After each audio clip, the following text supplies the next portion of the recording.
been using it as a journal, but also as a joke diary. Funny thoughts or observations. I think I told you I'm pursuing a career in stand-up comedy. No, you didn't.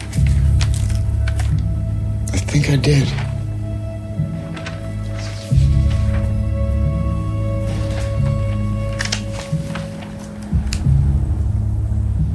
I just hope my death makes more sense than my life.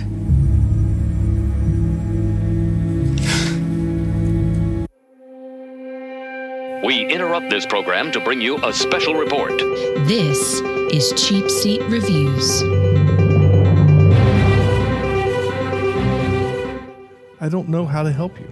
It's so oddly gorgeous. Stop me if I'm wrong here. Did anyone else think that he was about to sleep with his mom? Yeah, I hate a long, boring-ass movie where the main character is beaten by a 9-year-old and some snow. Hello, and thank you for listening to Cheapseat Reviews, the podcast that explores the Hollywood film industry for the greater good. Nay, the greater good. Okay. We're gonna use an inside joke that only the three of us get? Do what? That we're talking about our movie. Oh my Lord. Okay. This is how tonight's gonna go? Great. Yeah. What? Nothing. All right. Well, this is episode 413. I'm just going to move on. It's not even worth the explanation. This is episode 413, and tonight we're talking about Joker. No, it's no the, it's just Joker. No, B. Oh, okay. I am Sean Allred, and joining me tonight is Andrew, once fell down the stairs trying to dance down them, Jimison. That probably happened to me at some point. Yeah. I don't know if any alcohol was involved, but I'm sure that as clumsy as I am, I've fallen downstairs dancing. Sure, as we all have. And Sam would never throw French fries at a stranger since it's a waste of food, Vector. Absolutely. And Sean. Yeah. Sean, I've got some office supplies over here I need you to take a closer look at. Sure. Anyone in particular? Like there's a little piece of metal scissors here. Let's just take a really close look at this. No problem. I can do that for you. Yeah. Oh, well, I didn't catch the fact that we've had a Joker that has made a pencil disappear. Right. And now we've had a Joker. Okay. Made the scissor disappear. Yeah, there you go. Yeah, lots of very, very creative ways to kill people in the Joker universe. It's, sponsored by Staples. Yeah. Yeah. There you go. They got the easy button in this movie. Yeah. I mean, like the whole pencil bit from The Dark Knight, which was brilliant. It does make you want, like, he went into that room knowing that was the bit he was going to do, right? Like he knew he was going to have to kill somebody with a pencil, right? That's just like what would have happened if it would have been like did he? Did he? Maybe it was just the spur of the moment. I don't know. I think he had a pencil on him that was sharp enough. It makes me wonder, like, what if the table would have been metal and it wouldn't have stuck in? Like it would have just like broke the tip and then like what would he have done? I don't know. Anyway, that's not important. What is important is our guest this week making their Cheapseat Reviews debut is Lisa. Often plays the piano in the street with clowns dancing nearby. And I was waiting for some kind of reaction there. And Jason, sadly, Lisa is just a figment of his imagination and is actually living down the hall from the Designated Quizzers podcast. Yep. Wow, that was I think you just ruined somebody's night there, buddy. Oh. I think you got the better end of that. Yeah. Yeah, Jason definitely wants to be playing the piano yeah. Anyway. Oh. Hey, thanks for having us. Yeah. Thanks for being here. Yeah. So, yeah, we're excited to have you guys on. So please tell our listeners what your show is and all that good stuff. All right. Well, we are Jason and Lisa Marks, plus all the extra adjectives that you threw in there for us. We're a married couple from Niagara Falls, New York. We host a weekly podcast called Designated Quizzers. We think of ourselves as representatives of the Buffalo Niagara region and Western New York. We also love our local food, music attractions, and most importantly, our community and fans. That's about us and about our show real quick. Whether you're a fan of trivia, you'd like to hear facts about interesting topics, or just like some good old-fashioned comedy and cocktail, we have all of that. As for the style of our questions that you'll hear on our show, they start with a theme of the week, and then they take a twist. And I have a quick sample based on today's movie, so let's see if you can come up with the answer. Question is, the Joker has tried to bring down his arch nemesis Batman many times throughout the years. In 1989, Jack Nicholson played the Joker, but was unsuccessful in taking down Michael Keaton as Batman. Just how cheap was a seat in the theater to watch the movie that year? A movie perfect tie-in, by the way. A movie ticket, price of a ticket in 1989. $3.50. Is this a national average? Yeah. Like Yes. $4. I'd say $2. Well, we had 3 guesses. You want to give them the answer? Yeah, it's $3.99. This is essentially Hey! 1 cent away I from mean, $4. Yeah, Okay, I'm yeah. surprised how close you guys like. That's good. I was going to the movies in the late 80s, so I was still a fetus, but Sean, Oh, geez. Sean and Sam. I mean, Well, in 89, I certainly wasn't, if I went to the theater, I wasn't paying for it then. I mean, Sam already had a job and a pension by that let's point. just say I took my first date to Honey, I Shrunk the Kids. what? Wow. That's Yes. yeah. I was in grade school, mind you, but it was Honey, I Shrunk the Kids. You didn't drive. I was No. 8 years old in 1985. So in 1989, do math for me because I don't do math. It's 4 more years. Okay.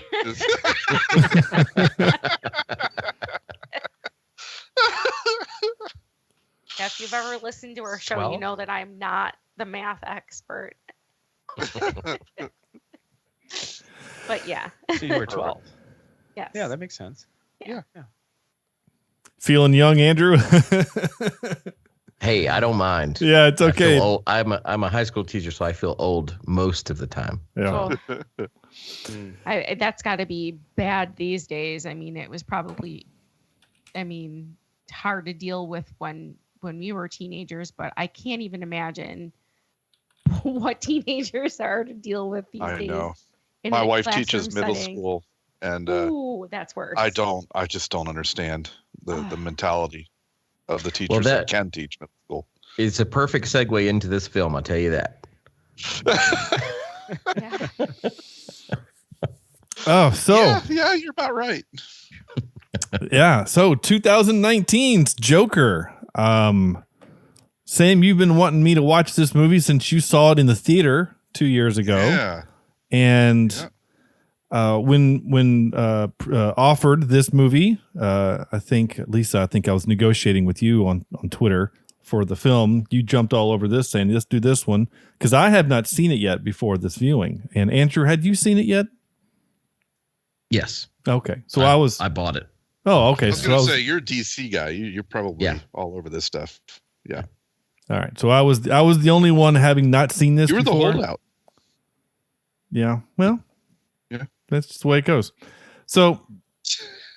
You voted for this? Well, we had not seen it, and so out of the list, that was the one that just I said, well, that's definitely one that I have meant to see but haven't. So, and I knew Jason would be interested. See, he's the action, adventure, horror, thriller kind of guy, and I'm all like romantic comedy or comedy. This is neither, really.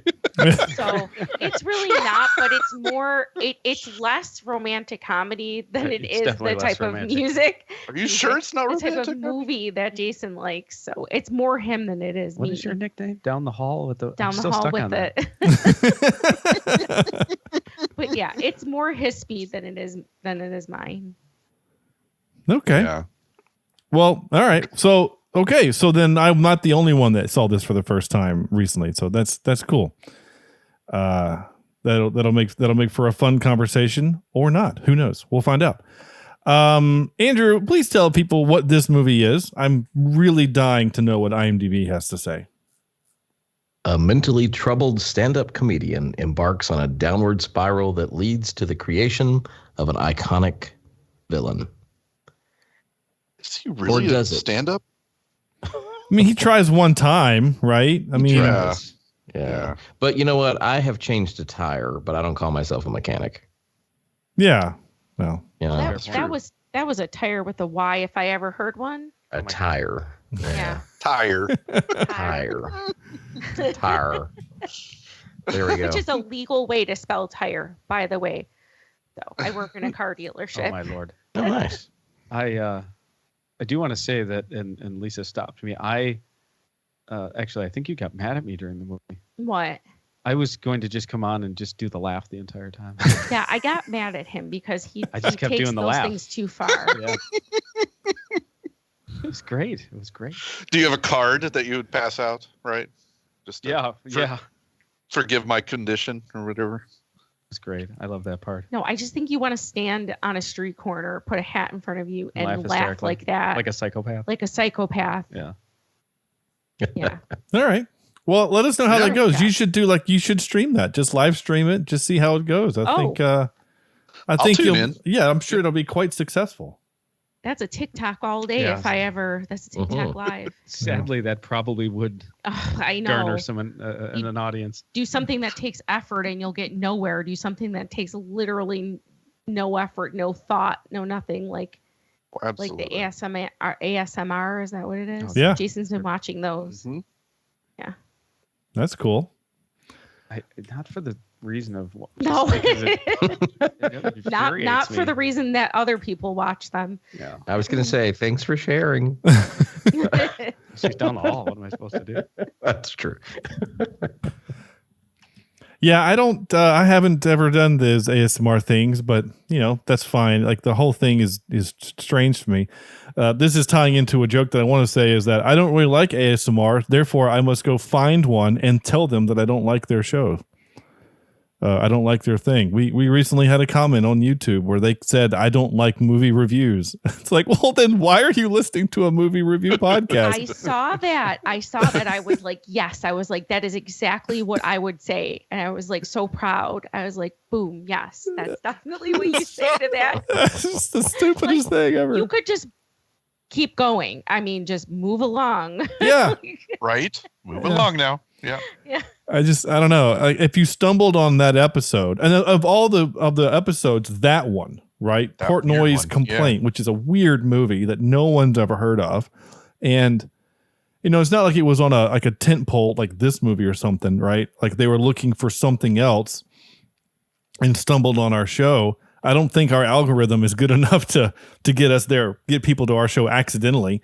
So, yeah, I don't really know where he came from, but he was not happy, and that is, I mean, I hope he's not listening now or is listening now or something. I don't know. Anyway, it's the same concept as if people listen to us and they're like reviewing it, saying, "I hate quizzes." Like, hello. I mean, the word quizzes is in our name. Yeah. I think that might be what it's about. Yeah.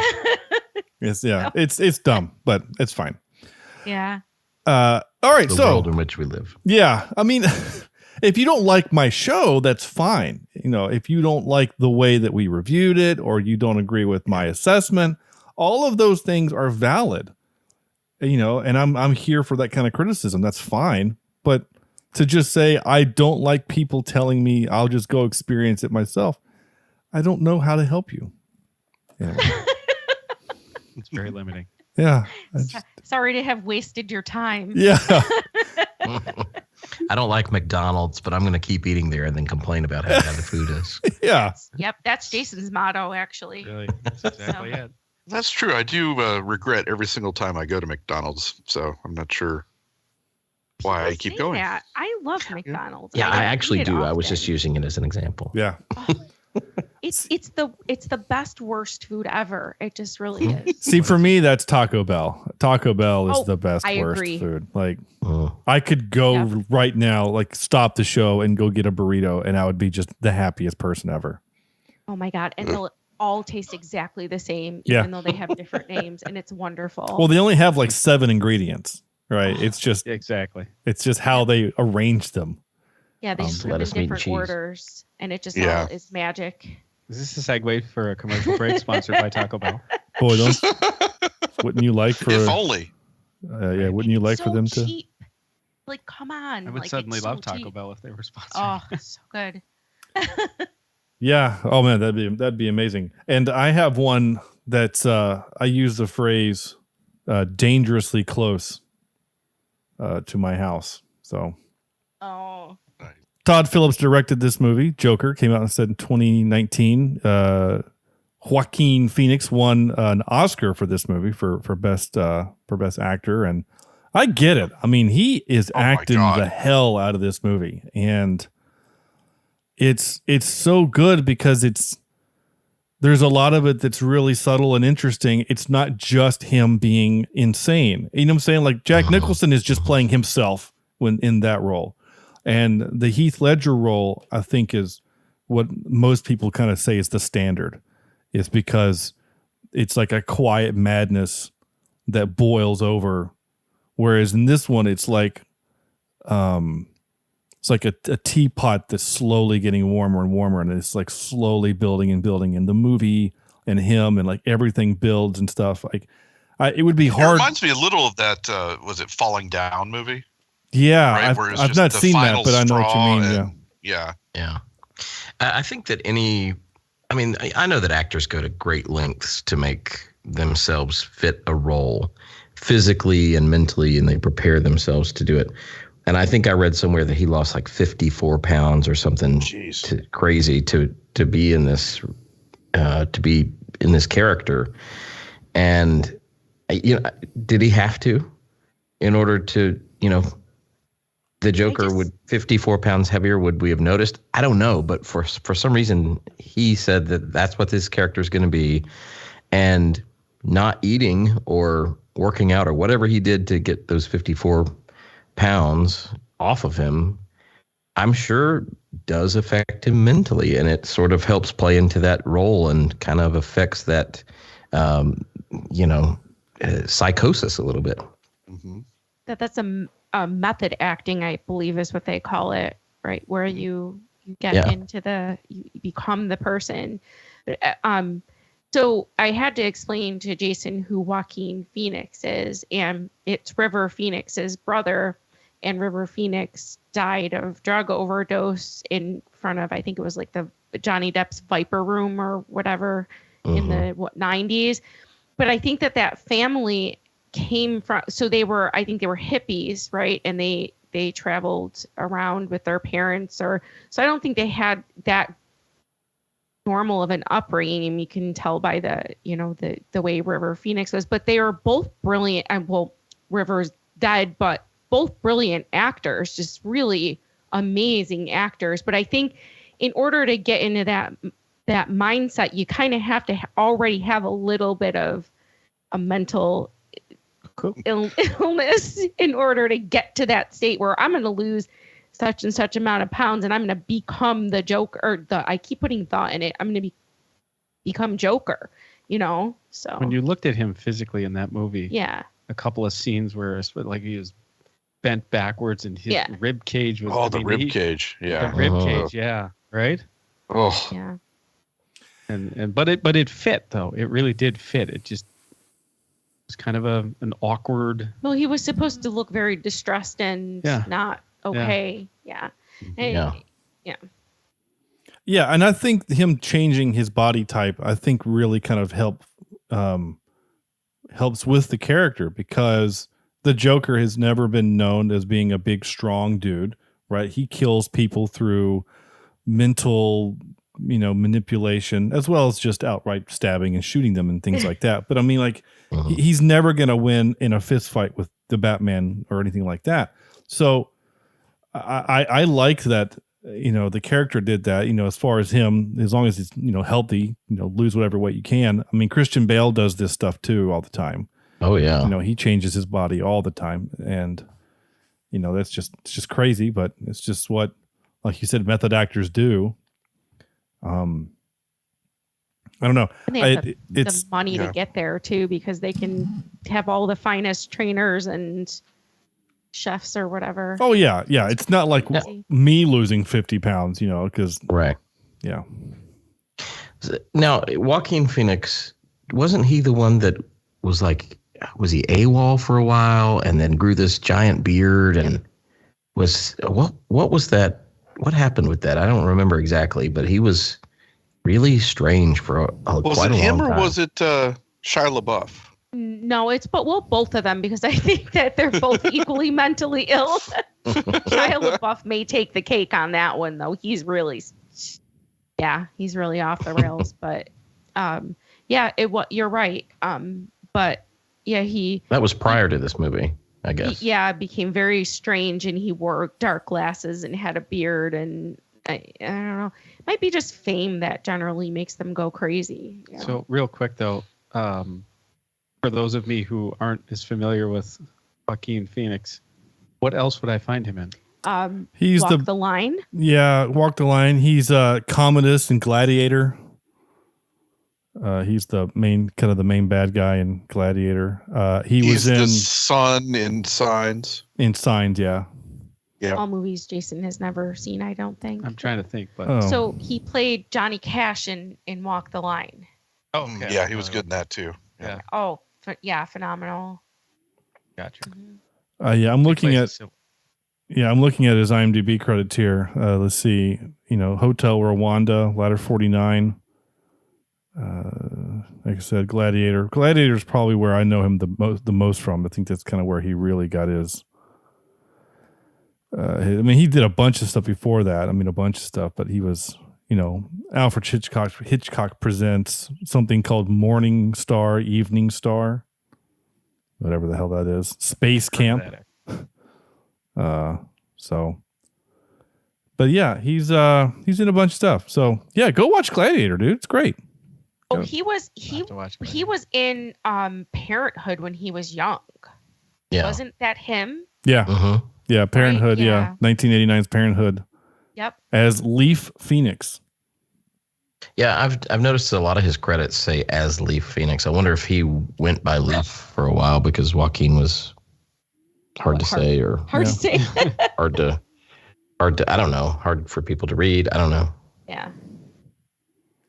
Well, and then as this was my first real exposure to him, I was super impressed. So that was kind of almost, sometimes it's good to not be super familiar and then experience something like Joker. Mm-hmm. So yeah, interesting.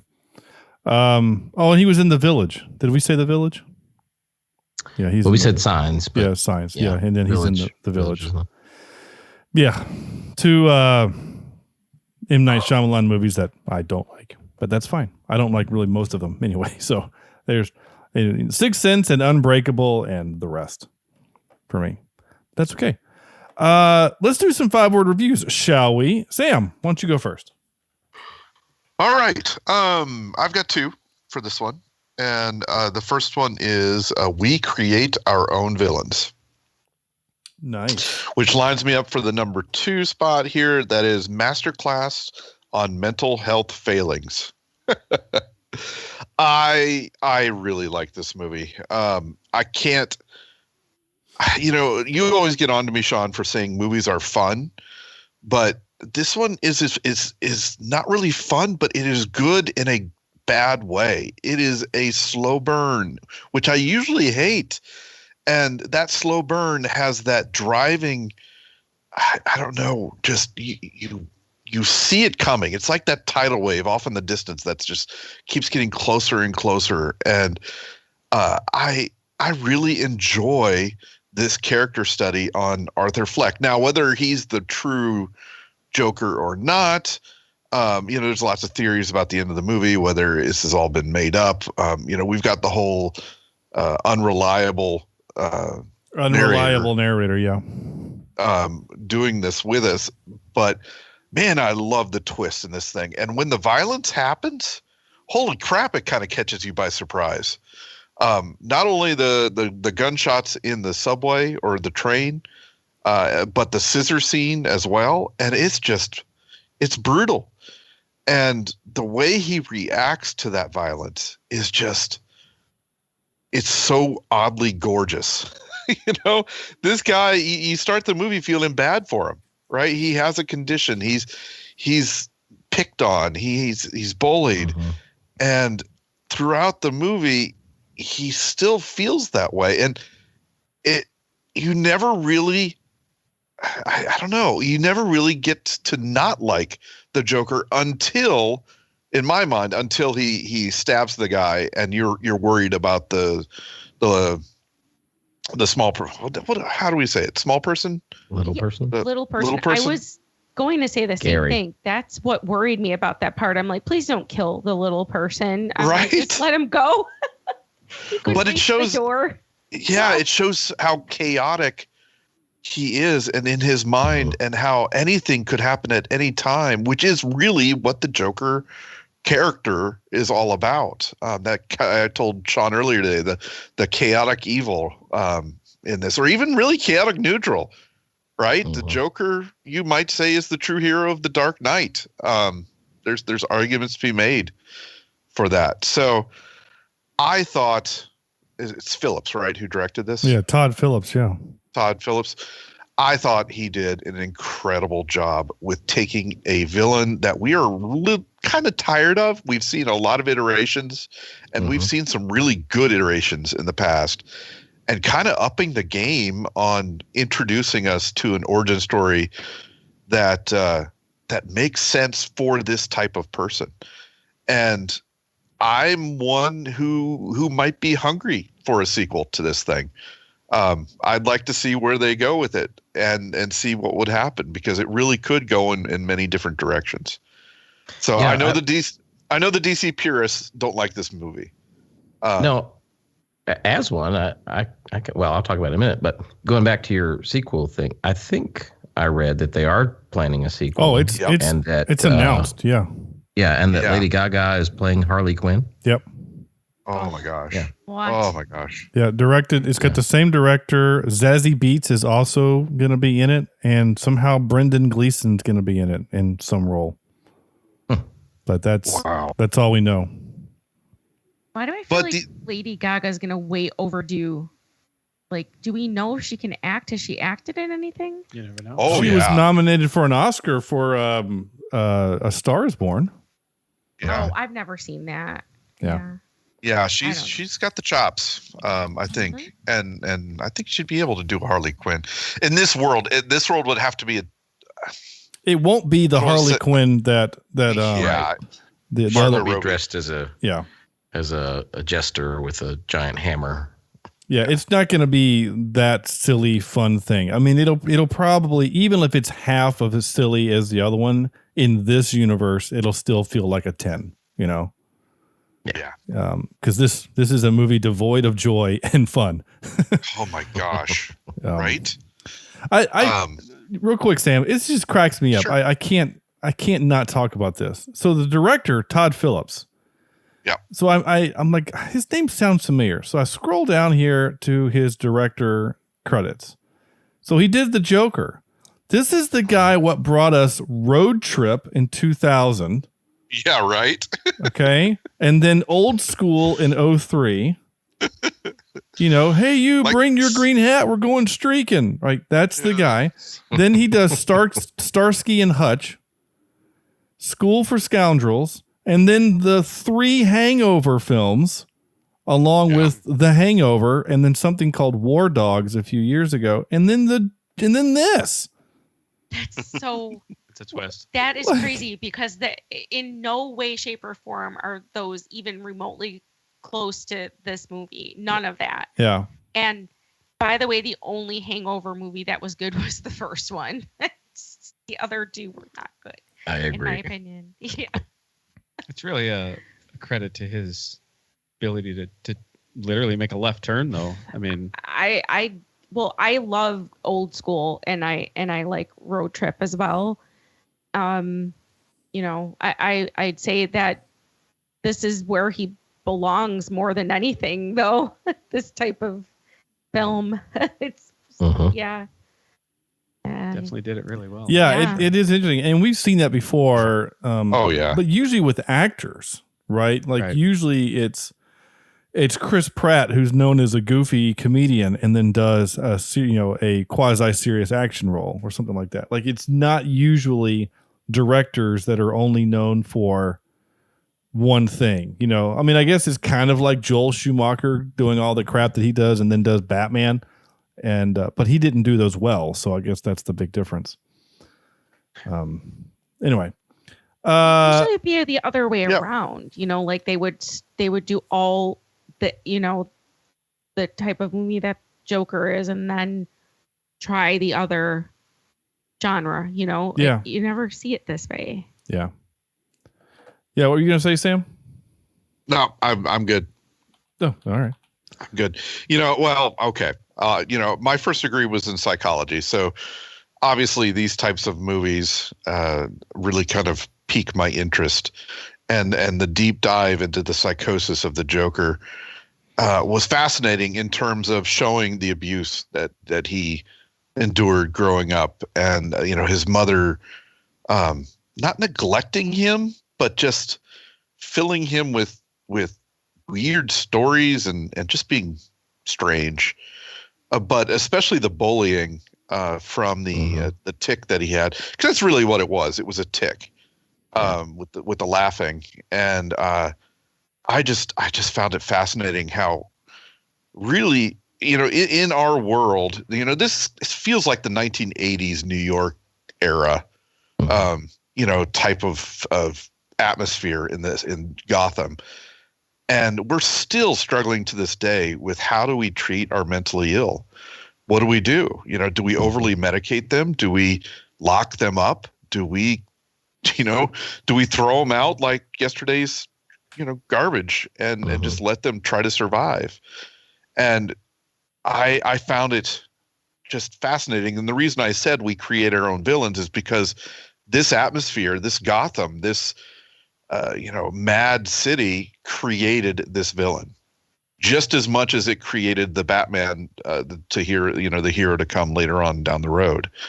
So once again, you've got your reflection in the Batman versus Joker situation that really they're cut from the same cloth. Yeah. So I'm going to piggyback off that because this was an observation that Sarah, my wife, made. When Arthur goes to Wayne Manor and Bruce is there, little kid Bruce is there, she picked up on it immediately. They are wearing almost the same outfit. Yeah. It's very similar. Yeah. Jason noticed that too. Yeah. It's Yeah. It's very like like what they're wearing is different, but it's the same color scheme. So like he's wearing a disheveled under white shirt, like a button-up shirt, and then like a tan jacket. And then Bruce is wearing a very nice white collared shirt and then a very nice looking sweater, but it's the same color scheme, like the exact same color scheme. And Sarah said, I wonder if they did that on purpose, because of course they did, because this, directors don't everything. All of that stuff is intentional, to be the mirror of each other, to do that. Just, one came from privilege, and that's why he is able to do what he can do. And the other one is from the streets, and that's why he does what he does. But if the roles were reversed, it would probably be reversed. If Bruce Wayne grew up there and Arthur Fleck grew up there, then Arthur would be Batman or whatever. You know what I'm saying? So I thought that was really interesting, that a really cool directorial choice that was made. And my wife picked out on it because, I didn't, obviously. So. By the way, before we go on, the directorial choice that you're talking about, let's talk about the soundtrack. The tribal, almost beast-like timpani that goes on this entire movie, and it builds and it builds and it builds, and by the end, it's almost the blam that you get with like Inception or something like that. I mean, it was so cool how they did that. Yeah, and it weaves in and out at the perfect moments as well, because it honestly, to me, the soundtrack became a character at some points, because it was just Arthur in a lot of this, and you had this soundtrack that was leading you on to other things and making you realize certain things as it went through. So the which is composer, another not of a good, the whole movie was put together very well, and that's another good point that I really didn't think about. But yeah, that soundtrack really did it did do just that. Yep. I likened it to Jaws, even, where it was just it's very basic, but yet it does what it needs to do. So her name, the composer is a woman. Her name is Hildur. I'm not going to try to pronounce her last name. She's from Iceland. Nice. There's symbols over letters. I don't know what that means. But she's just do it in an accent and it'll come out right. I'm sure it'll be fine.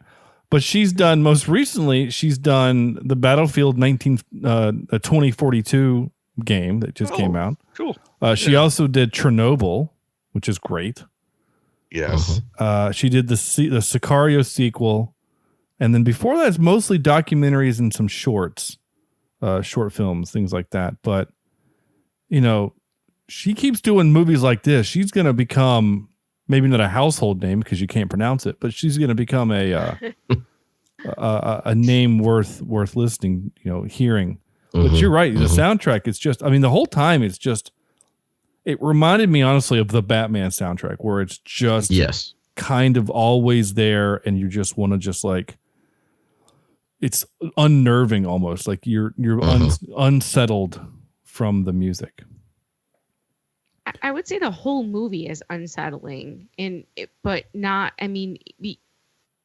not in a way where I don't know how to say it. Like the whole time you kind of felt a little bit uncomfortable. You know what I mean? Mm-hmm. And I think I've read people saying that it's an uncomfortable type of movie, but good at the same time. It's intentionally uncomfortable. Yes.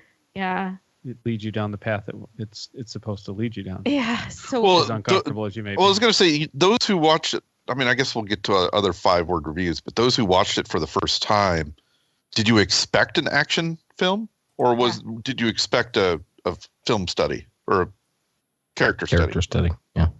Yeah. I don't know what I expected. I guess I kind of knew a thought little bit maybe, you maybe knew about it, but I kind of thought, as you feel like, okay, well, this is going to be like every other. Yeah. So I thought it was going to be an action movie. More action. Yeah. Yeah. But really, the only action was murder. Although, come on, the stockbroker guys kind of deserved it. Yeah. Well, that was an interesting thing too. I felt was that every death except for at the end of the movie, which I'm not 100% sure is a death or not, but I think maybe the nurse at, I guess it's Arkham. Oh, we don't know. Yeah. He just walks out. He's got blood on his shoes, but but we think that that's what happened. But all of those other deaths, you kind of are okay with. It's not like Halloween where he's killing innocent people. Right. What starts is although the cops really weren't, they were just doing their job. They didn't die. Oh, that's true. They just got beat, but that's because they sucked at being cops. Yes, they did. Oh my gosh. They, you brandish your weapon in a police in a subway car and just start waving it around like you don't have your shield isn't actually going to protect you in this city. They have to have known that. So as soon as he pulled his gun out, I just leaned over and I said, somebody's going to get shot. And that's what happened. A bystander got shot because, well, I guess he wasn't technically a bystander. He engaged the police officer. So, there's that. But what I meant was, that Arthur, he kills 5 people in the movie. And I guess really the only one purposeful killings, right? They weren't just, I'm just walking around and I'm just murdering people for fun. There were reasons behind it, whatever they were, Still take exception to the fact that he kills Robert De Niro. Yeah, Jason kept saying the whole time, he's like, why is he killing Robert De Niro? Just do that. and he's kind of the only person that he kills where you're kind of upset because it's Robert De Niro, but De Niro he brought him there on the show to make fun of him. I mean, that was right. That was the point. And, and to have some laughs kind of at this guy's expense. Now, one of my notes was simply no one thought to pat this guy down that you brought into your studio knowing that you insulted him. Like at no point. Or that he seems a bit unhinged. Yeah. Like after that meeting, that producer man should have been like, hey, let's just get a cop here. Just, you know what I'm saying? Like there's, there's a lot of failures. Security guard. Yeah. There's a lot of failures of whatever in the process here. All right. Speaking of failures, this is a bad segue. Lisa, why don't you do your 5-word review? So, thank you. Yeah. So Jason and I were arguing over whether we were supposed to have our own 5-word reviews each. So we came up with just a combined. That's fine. Oh, okay. Yeah. Are you going to alternate words? No. We can if you want. That confuses old men like me. Do whatever you want to do. It's fine. I was just being dumb. Just read it. So I would say Jason did the first part of it, and then I came up with the last. So, we were going like the old. Well, if it's just read it. Okay, so intriguing, insightful, awesome, and coulrophobic's nightmare, which is a fear of clowns. So. They had a lot of clowns in it. Yeah. What was that? What was that word again? Say it again. Coulrophobics. Coulrophobics. Meaning I'm fear of clowns. It sounds like you're just scared of things that are cool. Yeah. It does. Yeah. Or like cool aerobics. That's what I heard too. Yeah. Cool aerobics. Yeah. There's hot yoga, goat yoga, and now cool aerobics. Goat yoga. There's goat yoga. What do you even? I don't want to know. You don't know? You've never heard of goat yoga? No. Yeah. It's just They're from yoga. New York, Sean. They're from New York. They're from Western New York. They have things in Western New York. I've been there. We leave our goats alone. Oh, we had a running joke that there was a goat farm next door, and That was a llama. no, there was goats, and it's Niagara Falls. There's no goats here. So Wait, goat there's yoga. a goat island, isn't there? Out there's there no by the goats on- falls. You're right, but there's we don't know why it's called Goat Island. There are no goats. The best Likely there we were can goats get. on it at one time. Maybe, but there's some seagulls. There's a goat island on our coast too. It feels like every state needs to have a goat island. I like it. It's just And it's a Main a Street. requirement. Yeah. Goat yoga is literally where you have yoga there. You're just doing yoga and you just have these And little the baby goats are goats. annoying you. And they just, every time you like get in a position, they climb on you because they're always looking to climb. So like you're a downward dog and it's on your back or whatever. Like it's, I would love that. yeah. Would? Yeah, I would not like the yoga part, but I would just like the goat part. You want to be assaulted by a goat? Yeah, because I just love animals. It's not going to assault you. It's I'm not gonna hoping hurt. these are like baby goats, right? They're little guys. They're little guys. They're like the size of your dog, Sam, or maybe smaller than your dog. Maybe the size of Lisa and Jason. They have a beagle. And Dog looks like no, we don't have a beagle anymore. Now we have. Oh, that's we right. don't know what. yeah, your mutt. He's still pretty cute. He, she. I don't know what he is. He. I try to figure it out daily. He's part goat. Yeah, he does look like a goat. Well, you should just start doing yoga and see if he climbs on you. There you go. There you go. Dog yoga. I like it. All right, Andrew. Okay, I've got two, and they're kind of conflicting, and I'll tell you what I mean by that in a moment. So the first one is disturbing portrait of mental illness. So very similar to what Sam said, and it does give us a good character study and really a study on mental illness in general. But something Sam said about some hardcore DC fans didn't like this film, and that may be true. But as a DC fan, I have to say I did like this film, and it goes to my second 5-word review, and that is DC's version of Fight Club.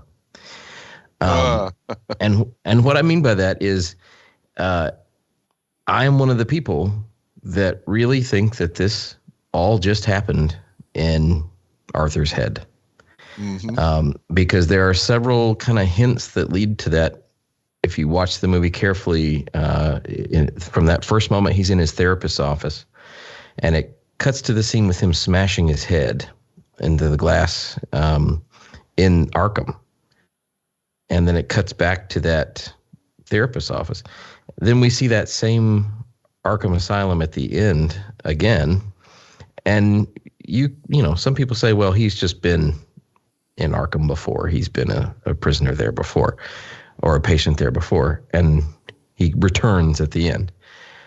I personally believe that that's where this happens, the entire thing. I think the whole story is in his head. And if you are a Batman fan at all, and you know the Killing Joke, it's a 1988 Alan Moore graphic novel, which they did make into an animated film not too long ago, I think. We reviewed it. Yeah. This loosely follows some of that story in the fact that the Joker, the character, is a stand-up comedian, but and kind of has a mental breakdown. But this story, and that story rather, the Killing Joke, ends kind of with multiple choice as to how the origin of the Joker came to fruition. And I think this is just another multiple choice that we get. And I know this is, maybe I'm thinking way outside the box here, but we've had so many iterations of the Joker, like you've mentioned, that those are alternate choices of how the Joker came to be. And you think about all of them have different names. You know, there's Jack Napier with Jack Nicholson, and there's Jerome from the Gotham TV series, and there's Arthur Fleck here. So there's all these different names that some are part of DC lore and some aren't. But to me, this is just another Joker story, you know. And another thing that I've questioned is if this is the creation of the Joker as the villain, the Joker that we know. I look at the age difference between Bruce Wayne and the Joker, and I think by the time that, I don't know how old Arthur is supposed to be in this movie, but by the time he reaches the age where they're going to be, Batman is Batman, Arthur looks like he might be in his late 60s, early 70s. I mean, he looks like he might be pretty old by that point. Maybe Joaquin Phoenix looks old in this movie. I don't know. But to me, the character looked really old, and I had kind of an issue with that. So I thought, well, either this is all in his head, or he really does become the Joker, but then starts a movement that maybe he's not the Joker that Bruce Wayne, Batman, battles later on in life. Maybe he's just a Joker. That movement, that could be true, because in the end, whether it be in his head or not, there were all of the clowns, people, with the clown masks and all that. The other thing I was thinking is it multiple personalities, because they all had different names, all of the Jokers. So was he all of them? Were they all but no, that doesn't make sense, because each time, even though he had a different real name, he was still, his persona was the Joker. So I don't know. Yeah. But that's what I love about movies like this, Mm-hmm. right? Makes you think. It makes you think. It's again, I bring up Inception, and is the top going to stop spinning type of thing, right? I love these types of movies that don't give us a whole concrete answer of what is happening. Mm-hmm. Though in fairness, with Inception, we actually know the ending, but because the top isn't the totem, but that's not the point. True. Am I crazy that there was one part that, and I stop me if I'm wrong here, did anyone else think that he was about to sleep with his mom? There was a weird part, right? And it faded to the bed. There was a, do you know what part I'm talking about? With I don't remember that. There was a scene where they were dancing. Yes, that's the one. And then then there was the room, and I thought they were going to lead to the bedroom. And I thought maybe that was part of the abuse thing or what have you. And I'm like, please don't go there in this movie, and they didn't. But that's really where I thought it was going to lead to. Yeah. One of my biggest kind of takeaways from this is that Thomas Wayne is not a great person. No, he's not. And in every story we've ever heard, he's been this, philanthropist and doctor and all these great hero-esque type people that do so much for the city. But in this one, I do kind of like the fact that he's portrayed as how we would, I don't know, I hate to say this, but how we portray some of the wealthy, people in the world today, that maybe they're not that great of a person. But that'd be all of them. yeah, that's true.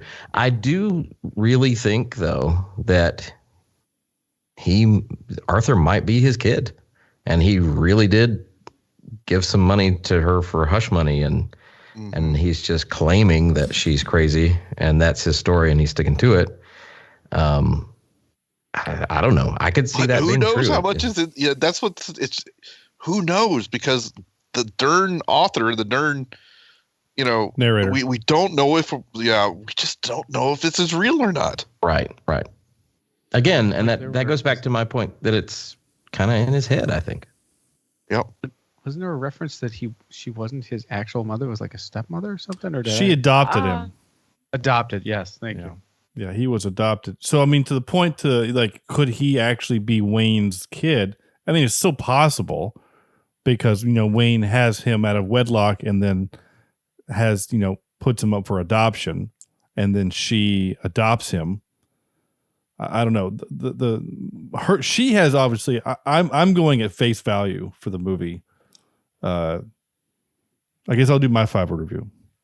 Slow decline into hell was mine. Mm-hmm. Yeah. Because that's kind of what this felt like. Is like, and that's I can even use the metaphor of both for him and for the city, because the city is slowly going to hell. I felt like the reason why he was in the therapy was because he was in Arkham and had left lawfully and was doing these therapy sessions that the city provided, which eventually would get cut. The funding would go away, which was, one of the many straws that would lead to, breaking his spirit and becoming what he is.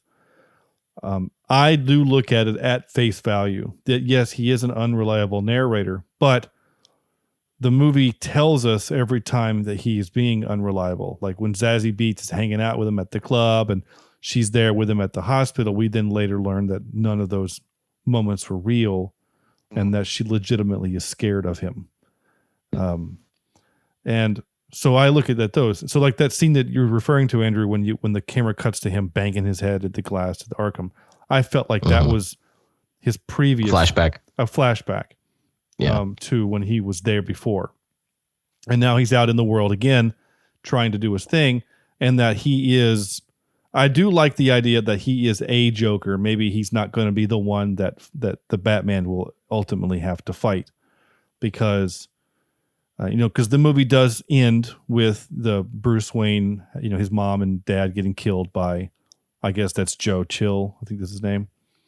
And that's been different in different stories as well. Well, we know that the Jack Nicholson, not Danny Elfman, Tim Burton changed that for that movie, but for the most part, most comic book guys go by that it's Joe Chill is the guy what kickstarted Batman's career. So to answer the question that we are all here to answer is, did I like this movie? The answer is no, I didn't. But it's a really good movie. It's a really, really good movie. This is just not the kind of movie I like. Again, it's a very well made movie. I think everyone deserves all of the credit that they get for this movie. Again, the soundtrack was really good. Joaquin Phoenix acted his ass off. I think the director just nailed it. The cinematography is really good. There's just a lot of really interesting shots. I mean, again, the majority of the movie is just the camera looking at Joaquin Phoenix doing things. but like I was never bored just looking at him being weird. You know, like there was a lot of really interesting shots. And I also really liked that the movie really portrays that this city just sucks and that everyone around him sucks. And it's like he's trying to figure out, why is everyone just so mean? You know, this is a character, this Joker really legitimately just wants to bring joy to the world. And he's just dumbfounded at how mean people can be. And that's when he kind of snaps and creates the movement that he didn't mean to create. But this is not a movie I will ever want to watch again. I just well, there is okay, so you didn't like it, but you have to admit it was a good movie. It is a very good movie. It is a borderline great film. Again, this is my same argument with Wolf of Wall Street. Wolf of Wall Street is a really, really good film. It's a great film. I just never want to watch it again because it's awful. I know what you're saying. I agree on everything that you said. I rated it as a 7 because I agree. I can appreciate the movie, but is it my type of movie? No. I watched it once and I'm not going to watch it again just because it's just not something I'm interested in watching again, but I can appreciate it and it was good. Yeah. But it's not my thing. Yeah, exactly. It's personal taste. Like we watched Clueless last week, you know? I mean, this is a better film than Clueless, but I want to go watch Clueless right now because I need some joy in my life, you know? Clueless is a binge watch movie. Like it's a watch it. You can never get sick of Clueless. It's just one of those movies. It's a feel good movie. It's a memorizable movie. It's a, one liner. Like it's that kind of complete movie. Opposite ends of the spectrum. Really. Yeah. But is this something you're going to go and watch over and over again and quote lines from it?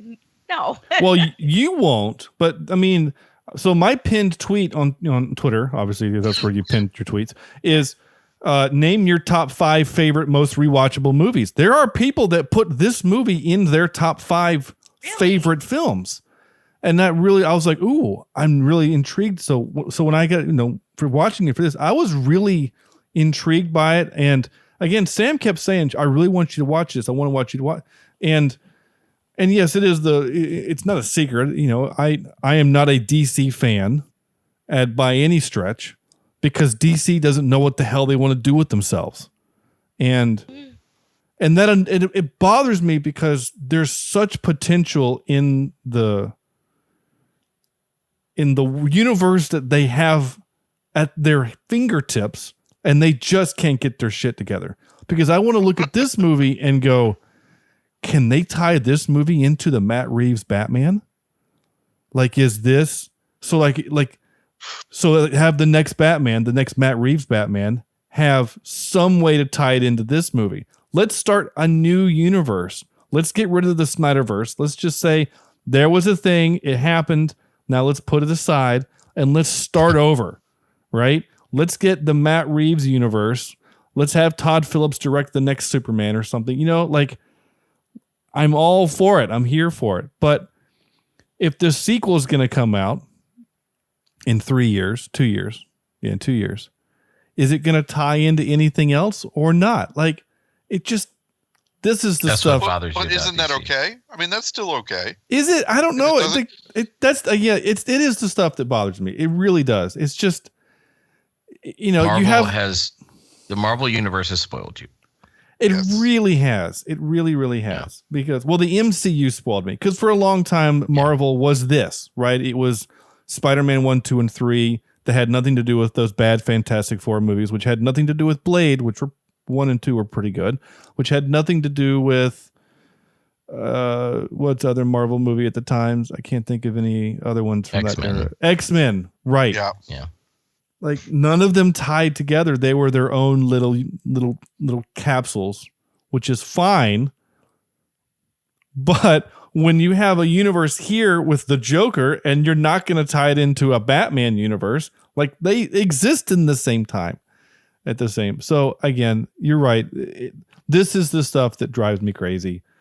And I will never get over it. So at some point, and I know that they can still make good movies. I still need to watch Shazam. We'll do it for the podcast. I like Zachary Levi.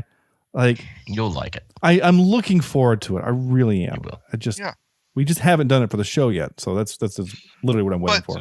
So is that essentially the reason that you're not that this isn't a top for you? Like you said, it was a great movie, but is that essentially what's holding you back? Is the fact that it didn't tie in? Is that? But I feel like it did tie in. He met little I feel Bruce like it's Wayne. too, but I feel like it's okay if it. He wore the same outfit. But it doesn't tie into any other Batman. It's not going to tie into the Matt Reeves Batman. It's not going to tie into Batfleck. It's not going to tie into Christian Bale. It has nothing to do with anything else. Yeah. But I agree. So it is kind of weird that they threw that little part in there. And I don't know. The little part meaning the whole movie. Where he meets Bruce Willis. Little Bruce Wayne. Bruce Wayne, who's 11 years old, right? Meet him as a teenager or something. Because there's. But see, in my mind, I can differentiate the stories. Yeah. This is a well-told story. It is. I enjoyed this story.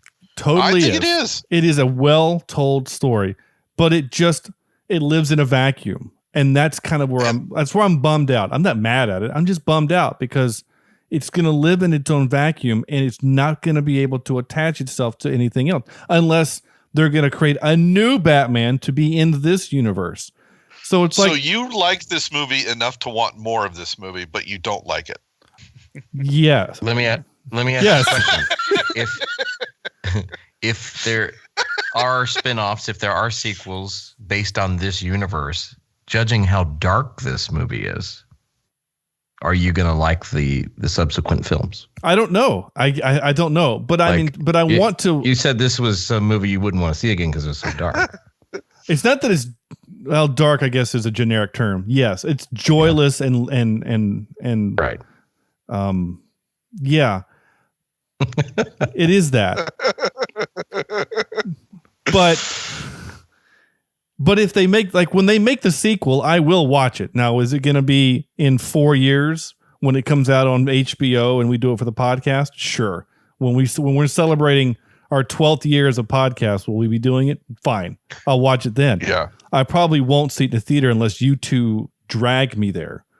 But I saw the Batman in the theater and I really liked it. And that is a dark film, both cinematically and thematically. They really need to turn some lights on in that movie. But I really liked it, and it makes me want more of that Batman. It's like, okay, Robert Pattinson is now the new Batman. I'm down for it. Let's go. Let's make some more movies. Let's make this movie tie into that movie so that we have that they have purpose and they have meaning. Otherwise, they're just individual movies. And that's fine though. If they're we go and watch Inception. We go and watch right, but Wolf of Wall Inception Street. isn't. We go and watch all these other ones. But they're not based on massive things. They're not based. It would be as if they made a Lord of the Rings movie that has nothing to do with Lord of the Rings. They're not going to tie it into anything. It's just a thing that exists.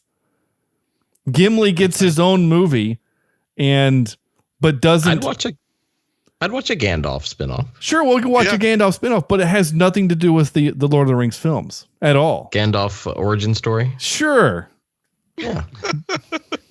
I'm in. I'm game. The thing with and here comes. Cue up your soundboard there and get the booze ready for me. But I don't have. I've never been a comic book fan or anything. I'm not super into that stuff.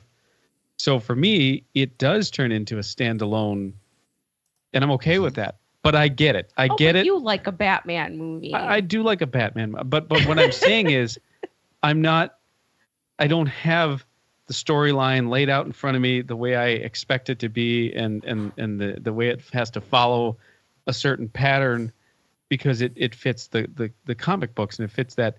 I get it. I could see where someone would be really passionate about it not being in that space.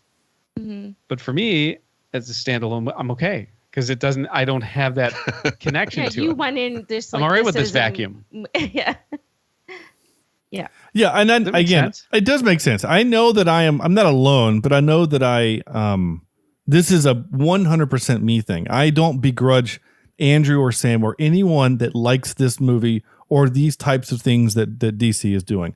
I just wish that they could get their shit together, because there's a lot of really interesting things that can be brought to film. I mean, even the Suicide Squad that just came out, is it a sequel or not to Suicide Squad? Because it kind of is, but it also isn't. And that's annoying to me. I mean, is it part of the Snyder universe? Well, we don't know. But I kind of think they're banking on the fact that people who are fans of this sort of, comic book fans and superhero fans, they'll watch it no matter what. That's what they're banking on. that is true. They're gonna watch. Sure, They're gonna that's- see it, that's- whether they there's like no- it or not. They will see it. That's undeniable. Yeah. That's true. But then the individual fan chooses one path or the other for the most part. Mm. I just think that's where this discussion has gone. we're going to put this to bed, and Andrew, I know he turned his microphone on because he has something to say. I really like the ideas that of a bigger story. I like, connective tissue. I like that at the end of Avengers Endgame, when everyone came out there through the portals, it meant something because we had 10 years of movies leading to this moment. And I want DC to have that moment. I want when they go and have to fight. Who are they going to have to fight next, Andrew? Who was the villain at the end of Doomsday? Darkseid. Darkseid, thank you. Like, I want the Justice League to have their moment. Like, I want that for DC. They just can't figure it out. And that's what kind of bums me out, is like, again, I really liked The Batman. I thought it was really fun. I mean, it had fun moments, but again, it's a dark movie, but I really liked it. So let's grow and build and expand on that and have things. It would just be as if someone not part of Disney just made a Luke Skywalker movie that had nothing to do with Star Wars. It was just a Luke Skywalker movie. And then someone else made that they don't connect. It's very strange to me, because even Rogue One and Solo connect to the story. They're part of the story. They have connective tissues. These are just. Are you saying we need a Kevin Feige or a Dave Filoni? Yes. To head up DC. Is that what you're saying? Yeah, they need someone at Warner Brothers to do that, and they wanted it to be Zack Snyder for a little bit, because he does Man of Steel and Justice League, and like they wanted that to be him. But then he had some personal stuff happen, and then other things happened, but the problem is that then Warner Brothers was like, well, we're just going to let other people make these other movies. So then they still make The Batman, and then they make this. And again, those are great movies. Those are really, really good movies, and I'm glad they exist. It's just kind of bums me out. All right. I'm done with that. I'm going to get some to notes, and then we need to move on to clips and games and things like that, because I don't want to have another 2-hour episode. We're just trying to help out your psychological well-being, Sean. I'm fine. I don't cite my psychological. I'm good. I know it sounds like That's what they all say. Well, you're right. Before they're committed. Well, I mean, I think I'm I'm okay. curious what the subtitle is going to be to this episode. Who knows? I know what it should be. The _Batman. That's the new Batman movie. Oh, Wow. Yeah, just add the underscore in, then totally different movie. so Sean, Yeah. it takes Sean's anxiety out of the picture. So Yeah. we've had enough of that already. So Andrew, you mentioned earlier about Thomas Wayne being kind of a dick. He is kind of a dick in The Batman. Yes. And I wanted to ask you that because you are, to your credit, the DC guy on staff here. So, because we don't have Corny anymore. Right. Is that something that's in the comics now? Whereas Thomas Wayne has turned from, White Knight into kind of a douche? I mean, is this a thing that's happened? Or is this just something that these two filmmakers said, what would be more interesting is if we make Thomas Wayne kind of a dick? Honestly, I don't know. I don't know because I'm not up on recent things. Yeah. in DC. All I know is from tradition that he is a wealthy philanthropist that has done a lot for the city, and that's about all we really know. There's not a whole lot of backstory. Yeah, because usually most of the stories. Yeah, because he's around for a few minutes and he gets killed by the guy. So, yeah. Okay. I was just curious because again, like I just found it interesting that the last two movies to have him in it, he kind of sucks. He's been a little shady. Yeah, I mean this guy. Okay, I'm gonna say it. I might anger some people, but Thomas Wayne kind of comes across as like Donald Trump-ish. Yes. Well, and there's a little trivia to that this role was up for Alec Baldwin to play Thomas Wayne, and he turned it down ultimately because he didn't want that role to be associated with what he was doing on SNL at the time. Okay. Which was playing Donald Trump. It's interesting. It is. Last couple notes I do want to hit. I did write. I took a lot of notes for this movie. I was surprised that I did. Oh my God, he took a gun to the kids' hospital. That was crazy. And then accidentally kicks it as he's trying to pick it up. Yeah. So it's like, I loved his reaction though. Yeah, he's just like cover that up. Yeah, don't. And the kids just thought it was a gag. They didn't care. They were having a good time. Look at this sweet clown with a toy gun. Yeah, they didn't care. Let's see what else. So Jason and Lisa, the guys don't know this, but I like to ask the movie questions in my notes to see if the movie will answer them. So I did write. So he's Wayne's son? ? And then I said, between the Batman and this, when did Thomas Wayne become less than a good guy? And my next note is, wow, Wayne is a douche. And then I put the note in about that they're dressed the same. And then I wrote, I wonder how long he had to practice that crazy run. Right? The little stomping, almost like he's wearing flippers. Yeah. Yeah. Is that the dancing down the stairs, or is that? No, anytime he runs. Whatever he runs. Oh, just the general run. Yeah. Okay. Yeah. It's like he's always wearing clown shoes, but he's not.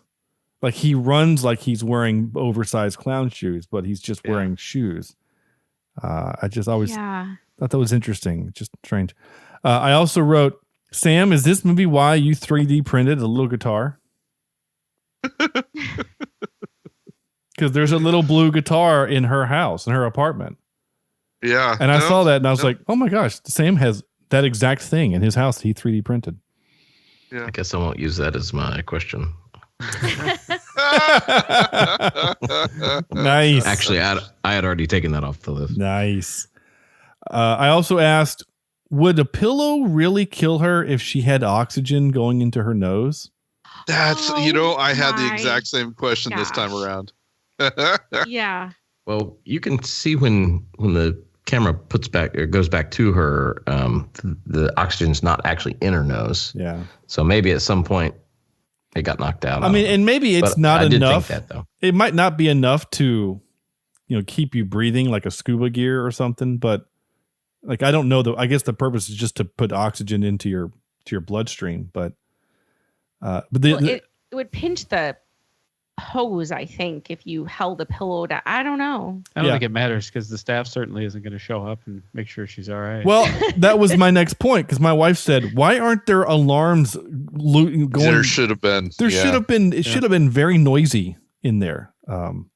And he's there long enough to smoke a cigarette, which was also my wife said. I know it's the 80s, but you can't smoke in a hospital when she's got oxygen. Well, you can if you take a gun to a children's. Yeah, you can't smoke around oxygen. And also, had you smoked in a hospital, definitely a sprinkler system would have gone off. Yeah, for sure. I also liked the staircase dance, very famous. It's in all of the trailers and it's even on the poster, I think. But it threw me. I was so thrown when he's doing it to the freaking Hey song. Yeah. I thought, what in the hell am I watching? And then he went into slow-mo, and then he went into the music of the movie, and I thought, okay, this makes more sense. But it was just so weird, which I think is the point. Yeah, I think that is. And then my last note was, there's about 5 or 6 that I've jumped over, but did he kill the doctor lady? So some of my questions were answered. Some of them were not. You know what that reminded me of? It's a movie that I think you like, Sean, the No Country for Old Men. Mm-hmm. That last scene where he kind of comes out and looks at the bottom of his shoe to see if there's blood on it. Yeah. I don't know if you remember that or not. But I don't. I saw that movie one time, and I remember being really confused at the ending. somebody said they liked it. Maybe it wasn't you. Probably wasn't me. I didn't hate it, but I didn't love it. It was fine. I would if I'm going to watch a Coen Brothers, I'd rather watch True Grit personally. That's probably my favorite, I think. Anyway. All right. Time for some clips. I don't have a lot because, again, there's not a whole lot of this movie that's worth capturing for fun, for a fun podcast. But I captured some stuff. So this one is labeled Clowns. Well, it makes total sense to me. What kind of coward would do something that cold-blooded? Someone who hides behind a mask. Someone who is envious of those more fortunate than themselves. Yet they're too scared to show their own face. And until those kind of people change for the better, those of us who have made something of our lives will always look at those who haven't as nothing but clowns. There you go. This was a trope in the movie, and Sam and Andrew know that I hate this trope, but here it is anyway. Even in a movie as quality as this, they did this thing here. I hated school when I was a kid. Anytime there's a microphone in a movie, there's feedback. I don't understand it. Directors of Hollywood, stop doing that. There's no reason for there to be feedback. Yep. Drives me crazy. The announcer was up there. He was talking laughing for a couple of minutes before he got to the microphone, and it started doing that. It drives me crazy. Okay. Bruce Wayne. Hi. What's your name? I'm Bruce. Bruce. Yeah, Bruce. That music in the background, so good. And, of course, if you say the name of your movie, I'm going to put it in the movie or in the show. Murray, one small thing. Yeah. When you bring me out, can you introduce me as Joker? What's wrong with your real name? That's what you called me on the show. A Joker. Do you remember? Did I? I don't know. Well, if you say so, kid, Joker it is. It's good. Thanks, Murray. Yeah. All right. Murray gonna die. That part was so creepy. I found that particular exchange really creepy. Yeah. I don't know why it got me, but I didn't like it. It made me feel weird. From now on, just call me creepy. Yeah. It did not like that. It's just funny. I just realized where I recognized Thomas Wayne. He's also in The Dark Knight Rises as a congressman. And he's in, but we would know him best as Eddie Martell from The Replacements. He's the quarterback. Yep. Oh my gosh, that's funny. I didn't pick up on that before. That's great. I love it. All right. Cool. All right. Now is time for the game. And this week, the game is being sponsored by... Hey, it's Ebony, and you may know me from such podcasts as the Gruesome Twosome Movie Reviews. But did you know I also have a solo podcast? That's right, the Sweet and Sour Nuggies podcast, with one episode on short life stories of the sweet and sour variety, and the other Mental Health Mondays to be your guide to everything mental health and more. So grab your nuggies and follow us at SS Nuggies Pod on both Twitter and Instagram. Sweet and Sour Nuggies podcast, available on Spotify, Google Podcasts, Apple Podcasts, Good Pods, and more. Now readily available for your listening pleasure. And now for some more bad news. Ready? All right. This is a game that we call Hey, Did You Notice? This is a game where Andrew, this is not a fun quiz type game of trivia and nonsense like our guests have. This is a game where did you notice stuff in the background like a blue guitar on the thing? So we'll go back and forth. Best out of 5 wins. We will start with Jason and Lisa. You are on a team and you will be going against, how about Sam and I? How about we team up? There we go. We'll do it. We'll do sounds 2 good. teams. I think that's fair. You guys go first. If you get their answer right, you get a point. If you get it wrong, we have a chance to steal. I have already mailed you stickers, so I can't mail you anymore. So if you win, congratulations, you win nothing. That's my favorite. All right. Yeah. So, Team Quizzers, here's your first question. After visiting the pharmacy to pick up his prescription, Arthur checks the mail for his mother's apartment. What is the apartment number listed on the mailbox? Oh my gosh. Oh my goodness, I have no idea. I almost saw that. Almost. No, I want to say it was like 4 digits. 4 digits. I How don't big is know. the apartment Maybe it was the building number. building? Oh, Maybe it's something that happened at work today. I don't know. I'm gonna say 6. I don't know. Okay, No, I Sean don't. and Sam. 213 is popping in my head, but I'm Go not for it. 100% sure. 213. It is not 213. The apartment number was 8J. Oh. Okay. Oh, There you go. you didn't say We it never was actually letter see it involved. on the door, but we do see it on the mailbox. And when he goes to Sophie's apartment later on, we see 8B is her apartment number. So there we go. All right, so Sean and Sam, this one goes to you. When Arthur is pulled into his boss's office and confronted about the sign that's missing from the music store, what is sitting on the floor directly in front of Hoyt's desk? Oh, the floor? Sitting on the floor right in front of the desk. I don't know, a spittoon. I don't know. Yeah, I'm going to guess I don't know, clown shoes. Okay. Lisa and Jason, to you.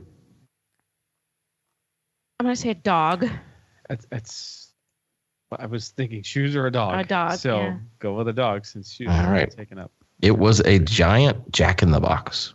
Oh, that's the same thing. Yeah, it is. Yeah. Yep. It's a half a point.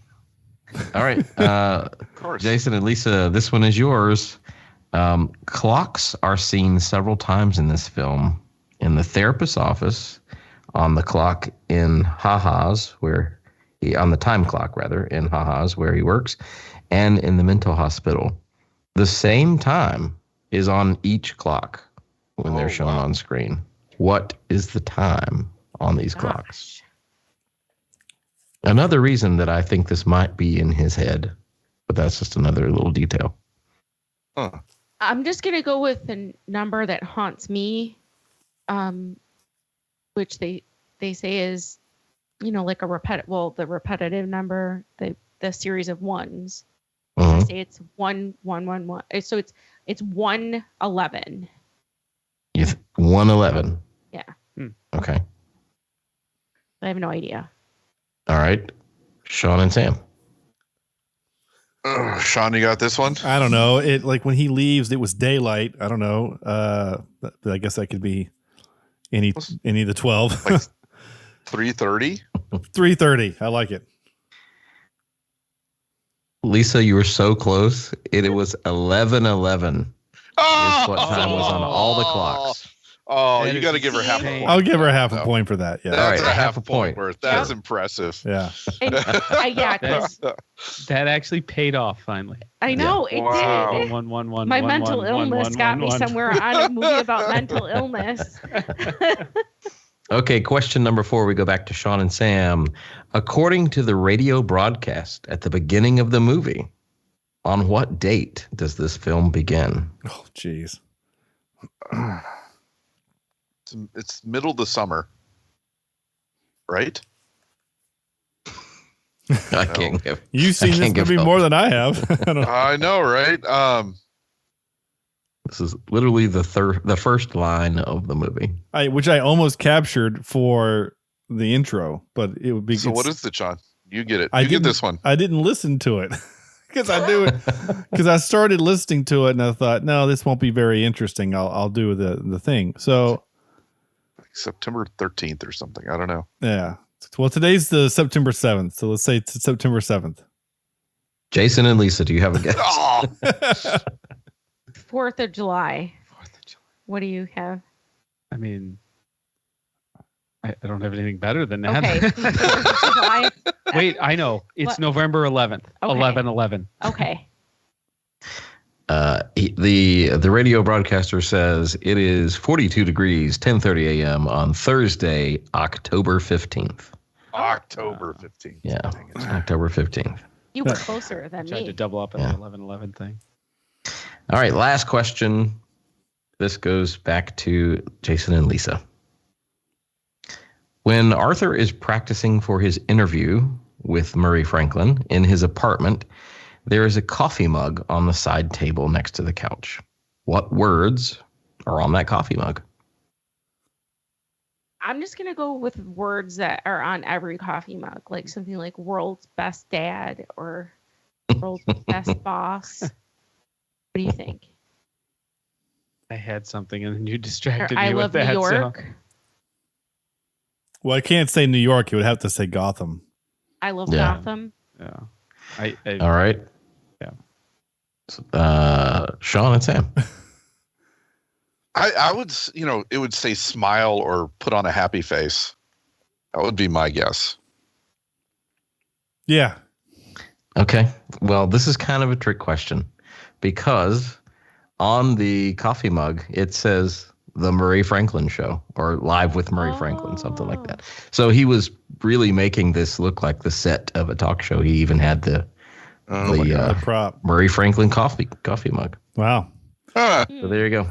So y'all win with half a point. Nobody. How we do it. the opposite of last week's Yeah, quiz. last week we had we had 5 points last week, and this week we have half a point. I love it. Jeez. That's all right. All right, time for this. Excuse me while I whip this out. This is our top 3 section. We decided to do villain movies, I should say. Movies where kind of the villain is the main character of the movie. And we start this week with Sam. Sure. All right. My 3, I've got Wolf of Wall Street as my number 3. Mm-hmm. I've got Thanos in Infinity War. Okay. He's not I'll really leave the my- main character, but okay, sure. Yeah. And my number 1 has to be Kaiser Soze in The Usual Suspects. Yeah, that's good. That's good. Yep. Jason. So we did a combined again. So for number 3, we did Jennifer Jason Leigh as, you say it, Hetty Hetty. Carlson in Single White Female. All right. Number 2 was Malcolm McDowell as Alex in A Clockwork Orange. Yeah. And number 1 favorite of ours, Jack Nicholson as Jack Torrance in The Shining. Okay. Nice. Yeah. We did an honorable mention, Ben Stiller's White Goodman in Dodgeball.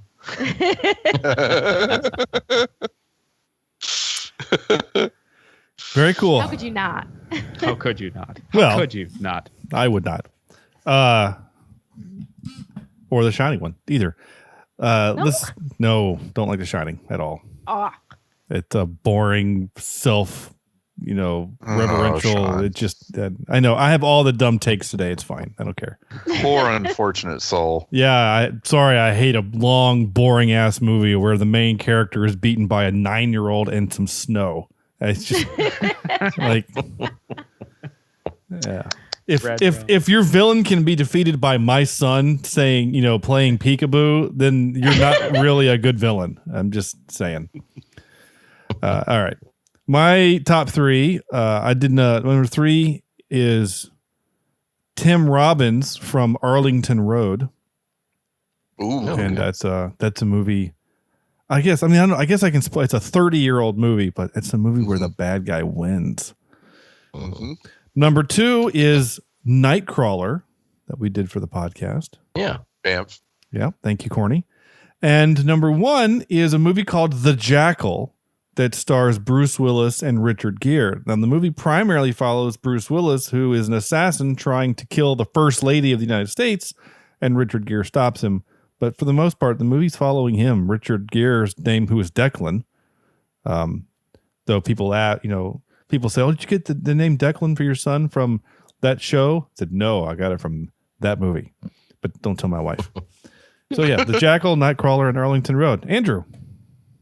I have got number 3 as Despicable Me. Yeah, okay. Yeah. And then number 2, Reservoir Dogs with Mr. White and Mr. Blonde and all those guys. Nice. And number 1, I have Beetlejuice. Nice. Don't say it too many times. Yeah. I think you'll be all right. Such a good movie. Still just a great movie. Yeah, it's fun. We I think this year we might show it to the kids, or at least my oldest. Yeah. It'll be a good time. Twitter was different on this one because just because we had some people just say things like Chinsey Beatnik wrote, "Incredibly intense film, sat on the edge of my seat the whole time because I wasn't sure what would happen next, but it's also a one time was enough movie too." So see, I'm with you, Ben. So Attitude, Drew from Attitude AR Wrestling Review podcast, who we had on a few weeks ago for The Wrestler, says Terminator, Goodfellas, and Jaws, quote, or parentheses, "that damn shark did nothing wrong." Yeah, it was just doing what a shark does. Yeah. I just went to see this in theaters in 3D on Saturday. Nice. I was so excited. I felt like a little kid again. Cool. I really wanted to do the dog and Cujo, but we didn't put that on there. Yeah. Cinematic Sound Radio podcast, Eric says The Usual Suspects, Fight Club, Inglourious Bastards, and honorable mention to American Psycho. That's a good one. Good friend of the show and a friend of ours, Maxton, says Goodfellas and Wolf of Wall Street. And I think that's it. Rosie did chime in asking the question that she likes to ask: did your wife watch it and did she like it? Basically, if my wife doesn't watch it or won't watch it or doesn't like it, then Rosie won't. And I told her, I said, my wife hated this movie. And then Rosie says, thought so, won't watch it. So, yeah, my wife did not enjoy this at all. And that's okay. She likes the happy movies. And there's nothing wrong with that. Time for this. Wait, what's supposed to happen? For a second, Andrew, I thought I forgot you, but I remembered that I didn't. All right. Because I have a bad habit of doing that. All right. This is where we give the movie a score from 0 to 10. And Andrew goes first. Yeah. So I think this is 8. I've already closed it again. 8.3 out of 10, I think is what it was on IMDb, if I remember correctly. 8.4, yeah. 8.4, okay. Yeah, I mean, rewatchability, I'm with you, Sean, a little bit. I don't think this is something that I want to watch again. I did watch it twice this week for the show, which I was worried about even being able to find time to watch it once, but somehow I watched it twice. And I don't want to watch it again for a while, like, a good year or two. But it is really well done. Joaquin Phoenix, like we said, acts his heart out here. And it's just it's a really well done story. So I'm going to give it a 8.1 out of 10. Well, we already know what Lisa's score is. Jason? I was in that 8 range as well. I really enjoyed it, and I've only seen it once. So, but the more I hear everyone say that, I get it. So it probably would be hard. There's probably other options to go back and watch a different movie or pick a different movie entirely or whatever. But nonetheless, I still thought I enjoyed it. I really did. So I gave it an 8.5, which makes our score an average of 7.75. Yep. Just do a math. No, I appreciate that because my spreadsheet only has space for 4, so I had to do the math there. Sam. All right. This is a fantastic movie. Unlike what Sean has to say, I think this is very well done. I think it's very well acted, even though, he doesn't like it. But Again, none of those things that you said I have disagreed with. But I'm with Andrew. I'm not going to be able to watch this thing for a while. It's a hard watch. It really is. But it's a hard watch because it is so good, and you do emphasize, and you're left wondering. And because of that, I've got to give it a high score. I find very little faults in it, in terms of the message came across exactly how I think they wanted it to come across, and I think it came across perfectly. So I'm going to give it an 8.02 out of 10. Okay. 02. Just there was something there that gave it that 02. That just it was that extra little smirk. Okay. Yeah. Sure. It was that. Yeah. This is a really, really good film. Like you said, IMDb says it's an 8.4. I don't disagree. I think it's a really, really good movie. I just don't ever want to watch it again. And that's, again, I think that's okay. Like I said, same thing with Wolf of Wall Street. And there's been probably a couple of other 2 or 3 movies where I thought, man, that was really, really well made. I'm good. I'm like, okay, this is a weird comparison, but Schindler's List, fantastic movie. It's a hard watch, so for different reasons, obviously, because one's very real and one's very not, but it's the same thing. So I may or may not surprise you with this, but I'm going to just go with IMDb and say 8.4. This is a good movie. And I also just put the score in the wrong spot. Shoot. I'm really surprised that you went higher than me on a DC film. Yeah. Well, I mean, it's impressive. It's again, it's I don't know what to say. It's a really well made. I don't honestly, if it wasn't for the fact that it is a DC movie, it doesn't have to be. Sean, I thought you were going to say, if it wasn't a DC film, I would have given it a 9, but no, I'm just saying, like, it doesn't feel, feels the wrong word. Like, it doesn't have to be a DC movie. This could be, like you said, it's like Falling Down or any other. Are you saying it's a standalone movie that doesn't need to have any more added to it? Well, it is a standalone movie. It is getting a sequel, and it would be nice if it tied into a bigger universe. Yeah, but because people at Warner Brothers suck and they won't. So you could. It's true though what you're saying. You could have named it Clown, and it would have been its own movie. You could have named it Clueless. Yeah. Because it's just it was its own thing. Like I keep saying, if they didn't throw Bruce Wayne in there, it really wouldn't tie into anything. So it's, and that's the only thing that tied it in. A little. You're going down the slippery slope. You may start over. Yeah. Nope. It's an hour. We're an hour and 40. I'm done. It's a one-time podcast. Yeah. I'll go on this rant again when we watch Shazam or something. I don't know. But that gives our total score as an 8.1675. Wow. That's got to be up there. Well, I mean, it's right there next to Serenity, which was an 8.275. And I'd much rather watch Serenity over and over. Well, and over yeah, again. that's a way more rewatchable movie. But that's a joyful movie. It is. Ish. It is. And don't get me wrong. Again, Serenity is my favorite movie. This is a better film. I can say that without any kind of whatever. This is a better film. It's better acted. It's better everything. It's better acted. But I could go watch Serenity right now. Well, maybe not right now. I'm pretty tired. But tomorrow I could watch Serenity. So there you go. I mean, again, this is in the same. Okay, here you go, Andrew. This is almost the same score as Suicide Squad that we did. Yeah. Okay. As an 8.26. I mean, and that's way more rewatchable. Yeah. What did Clueless get? Clueless got an 8.625. Hmm. Yeah. Yeah, our guests. Wow, you guys were, yeah. Yeah, Andrew was not a huge fan of it, but our guests gave it a 9.8 and a 9.7 respectively. Yeah. Yeah. And we all know how Beer Fest went.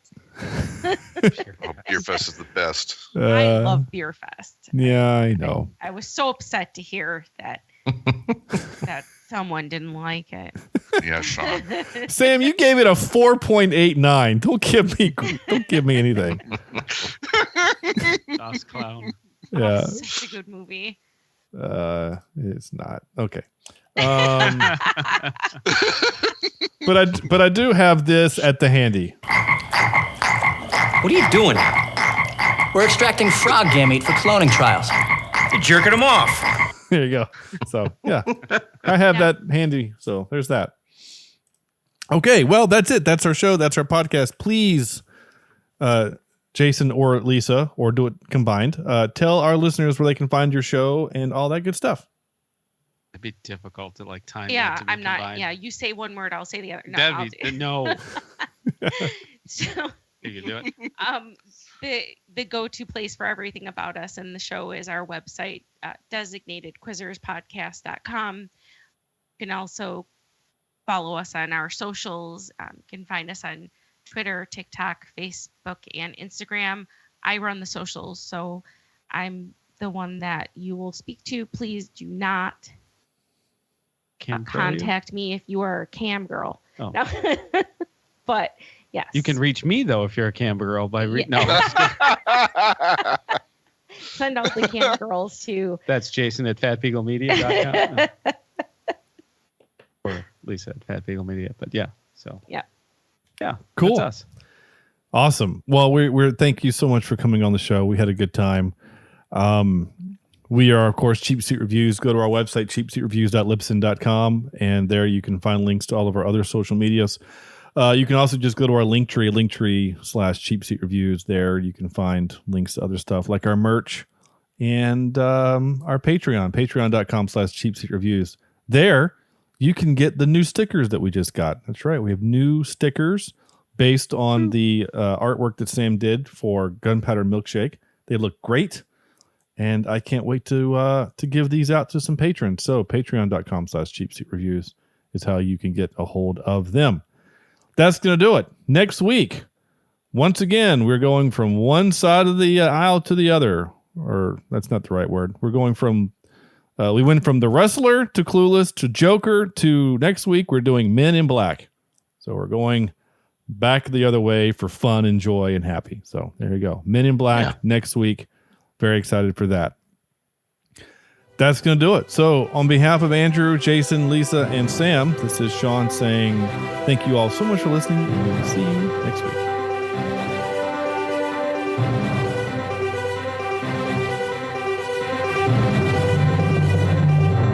This is Cheapseat Reviews.